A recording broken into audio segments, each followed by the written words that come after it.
how do you actually grow in your career? Sometimes you're doing the work, you're putting it in, but you're not feeling like you're leveling up. And how do you do that? Whether it's that promotion or just to get to that next level. So that's what we're gonna talk about on this channel and in this video. I'm gonna have some unusual takes for some people. For those that don't know who I am, hi, my name is Kudzi. On this channel, it's about owning your life and taking action to live the life that you want for yourself, mostly focused on personal development and professional growth. So let's get into the video. In this video, I'm going to share 3 big tips that I've realized over the years. I, just like you, am trying to grow and level up and figure it out. There's twists and turns in everybody's life, but we can all learn from ourselves and other people. So I'm gonna share that with you. And on Sundays, I will be doing a live version where I go through the comments on this video, any questions you might have. So leave those down below if you have throughout the video, and catch me on Sunday where I'll be live and going through those questions. I'm trying to do this interactive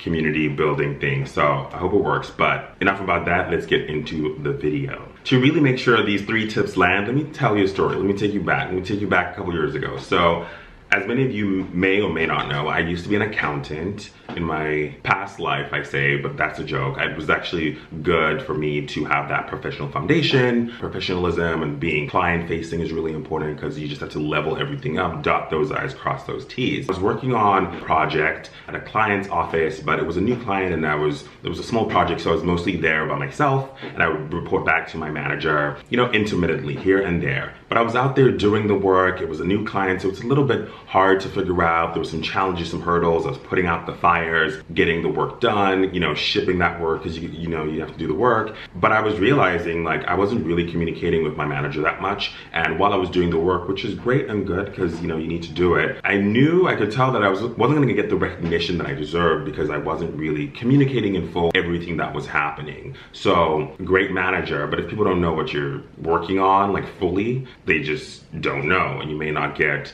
the rating that you want in the performance review or the promotion that you want. So it took a bit of a turn, and I created kind of a in-depth, real-time update approach so that I could make sure that she knew what I was up to, what issues I was dealing with, how I resolved those problems and got us to our end goal. And it kind of made this big kind of shift in our relationship where it wasn't just one about the work, which she can now have visibility into, which was really good, but also this trust relationship thing, which really had her feel that I could handle hard things, jump over the hurdle and get it done, because it's one of those things that people look for in terms of leadership and growth. And after that project, it got a really good rating, which was really good for me, great for career growth, great for all the things that people want, you know, recognition, promotion, or just recognition from peers or your boss, or whether it is the bonus or money or whatever that may be. Because everyone wants to feel like they've done a good job, if they've done a good job and that people actually see it. But it taught me a couple of things that I've really used in my life when I think about how do I make sure that I progress, particularly at work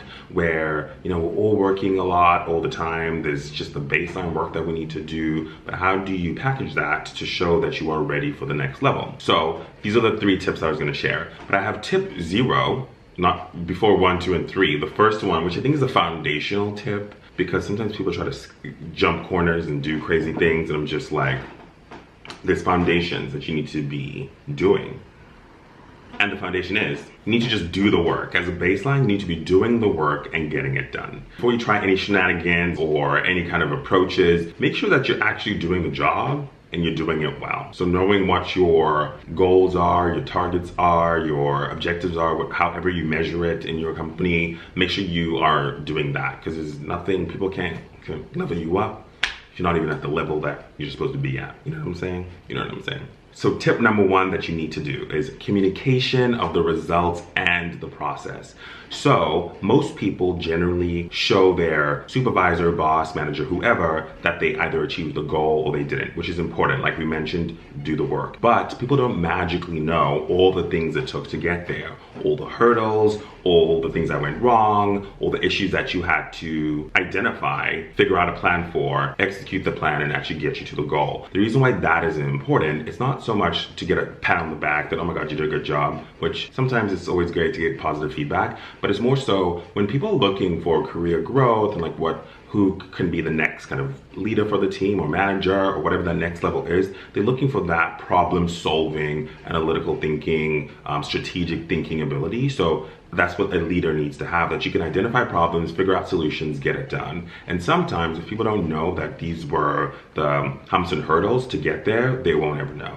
And then step 2 about that is making sure you're able to communicate. So actually communicate what you did in a succinct and clear manner. So I'm not asking for, pages and pages of hurdles and problems, but this was the goal, this was achieved, these are some things we learned along the way, issues we encountered, and this is how we solved them, and other people can learn from them too. Because again, that is a leader quality where you figured it out, yes, but you can also help other people, which I'll get to. And communication is actually a skill that you need to learn. I realize I'm using my hands a lot. Communication is a skill that you need to learn, and we all need to learn how to do that. Some people are more gifted than others. Some of us have to be coached or coach ourselves or Google videos or find those tips and tricks. And there's so many resources online. One book that I do love, this is from a instructor at Stanford who, when I went there for business school, it's a great little book called Speaking Up Without Freaking Out, because not everyone loves or can communicate really easily. They sometimes need some help or some tips and some tricks. This is a great book. He taught a class, I think it was called Strategic Communication. I think that's what it was called. But Google something, find a book. I'll link this one down below. Whatever it is that you need to learn how to communicate well is really, really important. Tip 2 that I learned during that time when I was working remotely from my manager at the time is that build a real relationship. Yes, it's work. People like to work with people they like and people that make their lives easier, right? By solving those problems, but also being like an actual nice person, responsive, generous, kind, easy to work with, really, really important. And also just like a positive energy to the company, to the culture, because again, people like to work with people they like. And I think there's this thing where people think work is professional and not emotional, and for the most part it should be, but we're still human, we're still human beings. I'm a human being. That's why you see a lot of books about culture and how people should talk to each other and respond to each other, because you're still like a human being. We're not robots. I hope we're not robots. I want to actually like people that I work with. So be a good person and a nice person to work with and an easy person to work with, not combative, because that's also a leadership quality. How do you wrangle a group of people to not only do the job, but also have a positive place for people to work? Mega tip, I'm telling y'all. And then number 3, and this one's really important. Number 3 is not only focusing on yourself. I touched on it a little bit before about how to help others when you've solved the problem, but really number 3 is about that coaching mindset. How can you help other people do their job as well? So if I know how to do something and I see you stumbling a little bit or you're a little bit unsure, it's the first time doing it, be that person that jumps in and says, oh, let me help you, do you want to help? Or maybe they don't want help, but you can say, if you ever need any help, let me know, I'm here for you, but actually do help them. You can't be like scam helping. You need to do the work, because some people be scamming out there. Just actually help people, and you'll find it'll go a really long way. 1, it builds relationships, like tip number 2. People like to work with people that they like. Actually helps the company and the business, because people then figure out problems or issues or things they can't do quicker. But most importantly, again, it's that leadership mindset, that the team versus the individual mindset. How do we help other people grow? And it's such an important thing in life in general as well, because yes, you can win and you'll get all the stuff, but that's cool. What's even better is if you all get better together. And I think those 3 tips, on top of just doing your job well, which I said, you gotta be doing it. You gotta be starting from, I know what we're doing it well. And then 3 tips on top of that are really, really important, which is communicate the process and result to make sure that you are able to be a nice and easy person to work with and build relationships. And 3, make sure that you're not only growing yourself, but growing others by coaching them along the way. Let me know what y'all think. Let me know what y'all think in the comments down below. So that's me. Drink my matcha over here. I'm excited to hear what other people think about career progression, the things that you need to level up to the next stage.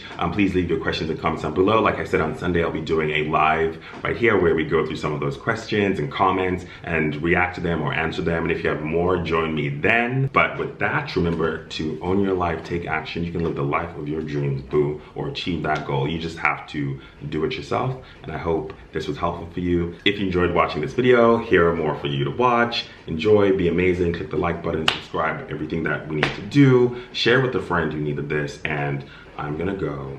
Goodbye.